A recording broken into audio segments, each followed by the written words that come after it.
শেষ মুহূর্তে সূর্য বীর ও ছদ্মবেশী মিসকাকে কোর্টে হাজির করে সমস্ত প্রমাণ দেখিয়ে দীপাকে অপবাদ মুক্ত করে কোর্টের মধ্যে দীপার সাথে আবারও মালাবদল করলো। হ্যাঁ বন্ধুরা, আমরা এমনটাই দেখতে পাবো অনুরাগী ছোঁয়া ধারাবাহিকের আগামী পর্বগুলোতে। চক্রান্তকারীরা দীপাকে ফাঁসাতে বীরকে হত্যার নামে মিথ্যে অভিযোগের আঙুল তোলে দীপার দিকে, কিন্তু দীপা বেশ বুঝতে পারে তার বিরুদ্ধে একটা বড়সড় চক্রান্তের জাল বেছানো হয়েছে।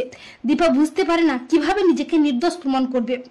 অপরদিকে মিসকা ছদ্মবেশে অ্যাসাইলাম থেকে পালিয়ে ঘাঁটি গাড়ে সেনগুপ্ত বাড়িতে।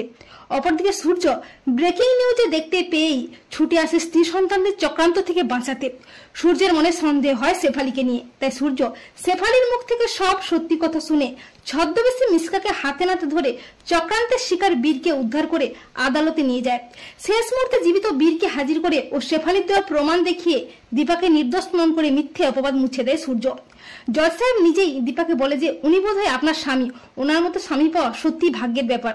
তখন দীপা বলে, জজ সাহেব উনি আমার স্বামী ছিলেন, কিন্তু আমাদের মধ্যে এখন সেই সম্পর্কটাই নেই।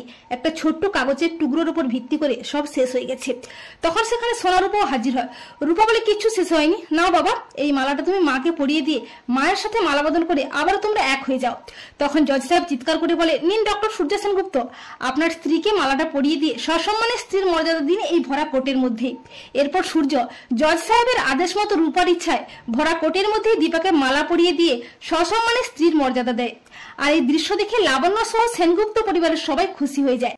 তো বন্ধুরা, তোমরাও এটাই চাও তো যে সূর্য কোর্টে এসে দীপাকে মুক্ত করুক, দীপাকে সসম্মানে সিঁথিতে সিঁদুর পরিয়ে তার বাড়িতে নিয়ে যাক। হ্যাঁ বন্ধুরা, এমনটাই হতে চলেছে অনুরাগের ছোঁয়ার আগামী পর্বে।